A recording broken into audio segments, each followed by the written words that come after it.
Welcome to the Startup Funding Espresso. I'm Hall T. Martin, where we talk about how to raise funding and invest in startups and the time it takes to drink an espresso. If you have a question about startup funding or investing, please go to the website, startupfundingespresso.com, and type in your question into the chat bot in the lower right corner to receive an answer. I hope you enjoy this episode. Hello, this is Hall T. Martin with the Startup Funding Espresso, your daily shot of startup funding and investing. DAOs bring many benefits to the startup fundraise. These include a community focused on supporting a common cause, and software to track the results and execute the policies of the group.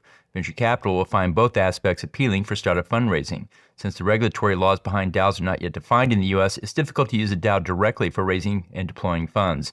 Other tools such as special purpose vehicles or SPVs can be used. DAOs can be used to support a fundraise, such as harnessing the community to invest in the startup. Since investors fund causes they support, the DAO is an ideal tool for raising funds. The software tools based on blockchain technology can also be used to track the community's interest and actual engagement in a fundraise. Smart contracts for fundraising can also be reused by the VC industry to raise and deploy funds into startups. There are several DAOs that track the newly formed DAOs. This makes it possible to identify the appropriate communities to pursue for startup fundraising.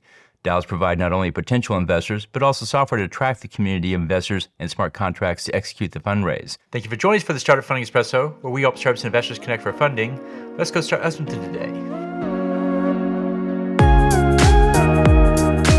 Hall T. Martin is the director of Investor Connect, which is a 501c3 nonprofit dedicated to the education of investors for early-stage funding.